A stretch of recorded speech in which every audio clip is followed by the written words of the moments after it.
Alright, let's picture this. Inside your head lives a small, overconfident monkey.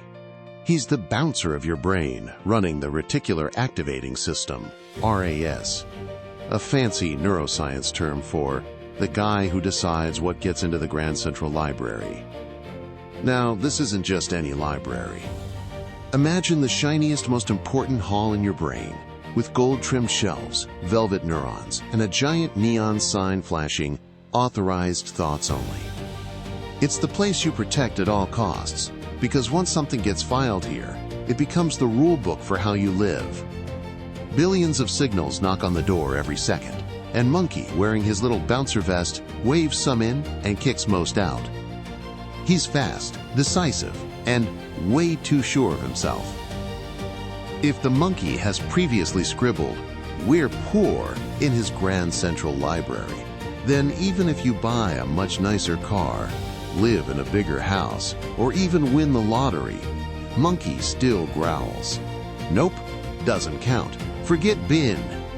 He'll even pull wild conclusions like, "Your neighbor didn't text you back, must hate you, proof life is bad because we're poor." Thanks, Monkey. And here's the kicker. The higher the emotional intensity, the more dramatic Monkey gets. If it's really charged, he files it in huge caps, underlined, with 16 exclamation marks. Now it's part of your identity. Meanwhile, sitting nearby is the donkey. The donkey's job? To read everything Monkey has filed in the library and act it out. Monkey says, "We're poor." Donkey shrugs and sabotages your business deal, makes your shoulders slump, and cranks your inner voice up to whiny mode. And if someone forgets to text you back, Donkey yanks the victim strings, turns the volume knob on your voice to maximum outrage, and has you screaming, "I hate you too!" Monkey then points at Donkey's behavior and proudly declares, "See? I told you we're poor and unlikable."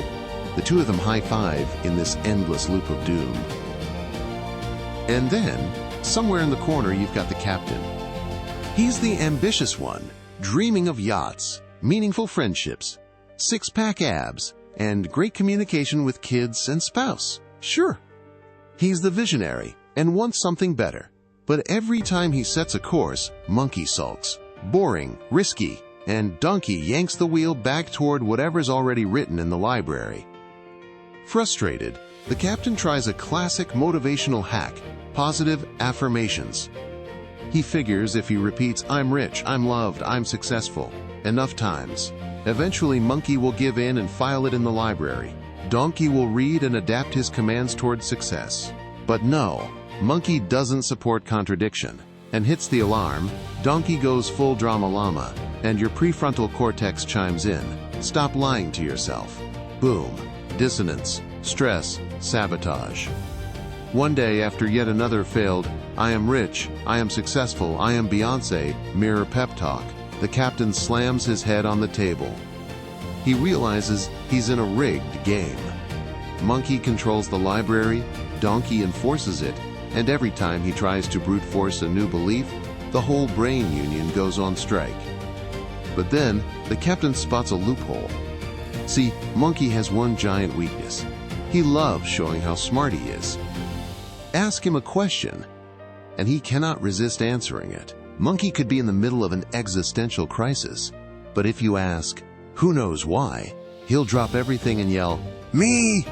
Me!" I know, before you've even finished the sentence. So the captain tries a new trick. Instead of chanting, "I am rich," which Monkey rejects harder than a spam email, he asks, "Why am I rich?" Monkey freezes. He can't check the library and answer a question at the same time. His brain bouncer badge won't let him skip the question, so he scrambles for evidence. "Well, you do have more money than most people on Earth.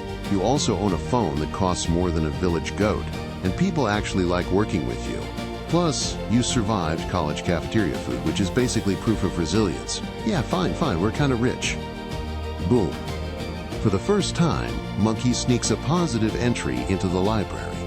Donkey, being the obedient middle manager he is, reads the new page and starts acting differently. He commands straighter posture, calmer voice, more confident vibe. Monkey sees donkey's new behavior, nods sagely, and writes in even bigger letters, new evidence that we're rich and resourceful. And just like that, the loop flips. Instead of a vicious cycle of doom, you get a virtuous cycle of opportunity. This is the magic of Questences, those positive, present-tense questions like, why am I loved? Or how do I attract abundance so naturally? They sneak past the monkey's defenses, force him to find real evidence, and with each genuine answer, your brain rewires itself. That's neuroplasticity in action.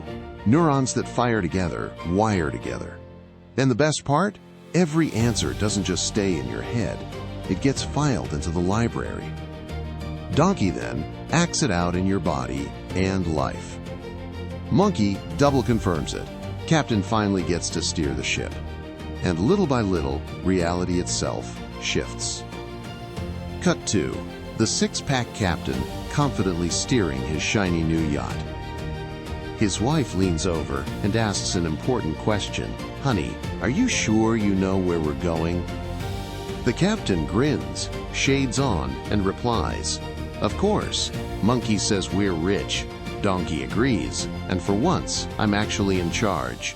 Worst case, we run out of champagne, but don't worry. I'll just open Refra, reframe it into sparkling water abundance, and Monkey will file it as luxury. And if nothing goes according to plan, we'll just call it evidence of growth and wealth. Transform your beliefs.